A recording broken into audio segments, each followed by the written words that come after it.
A Guyana Fire Service inspection was conducted at the Mahdia Secondary School in February 2023, and following this, it was determined that there were no fire alarms and no fire or smoke detectors in the building.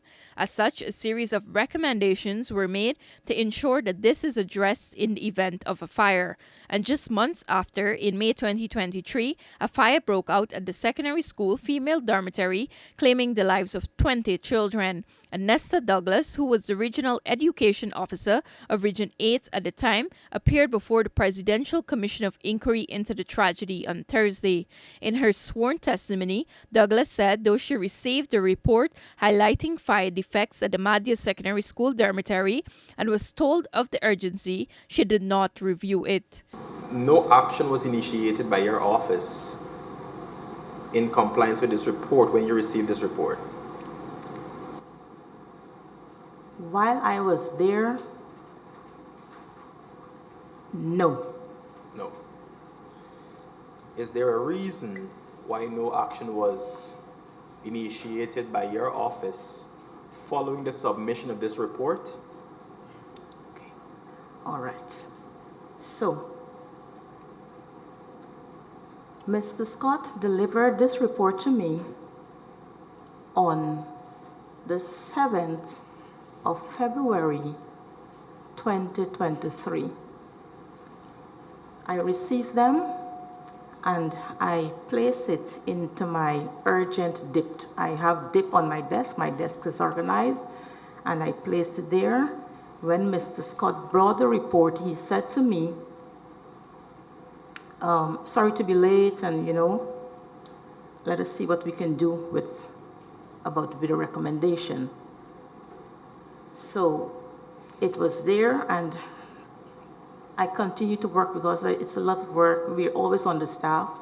Douglas told attorney Keoma Griffith, who is leading evidence into the inquiry, that the inspection report was among a series of others that were handed over to her at once. As a matter of fact, Douglas said she could not immediately hand over the report to her superior, the regional executive officer, Peter Ramatar, since he was out of the region at the time. For the region, what was urgent is for me to leave. That was urgent for... Listen exactly to the question counsel is asking, because we need an answer to that. Just answer that. I believe perhaps later on counsel may give you an opportunity, but just answer this question. We need an answer to that now. What prevented you? I was preparing to leave. I was working on handing over my government quarter and handing over the Department of Education, because that was deemed as urgent. Douglas further told the commission that she pleaded for her 1-week transition period to be extended, but this was denied.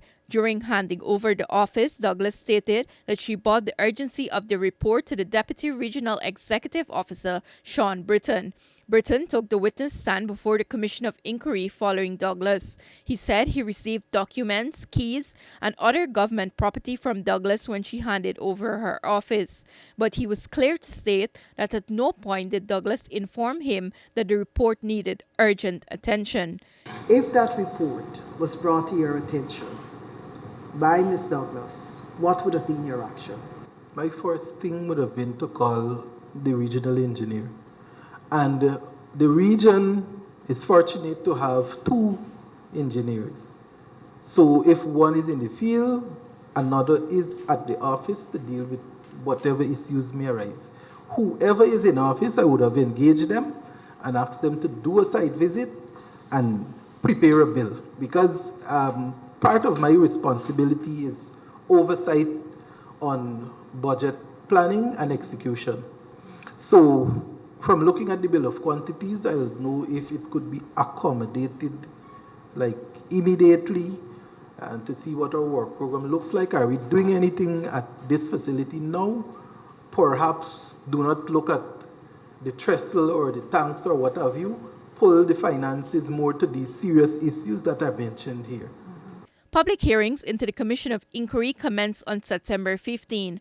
To date, a number of witnesses, including officials from the Guyana Fire Service, as well as the dorm mother and father, have given evidence before the commission. Reporting for the newsroom, Sharda Bacchus.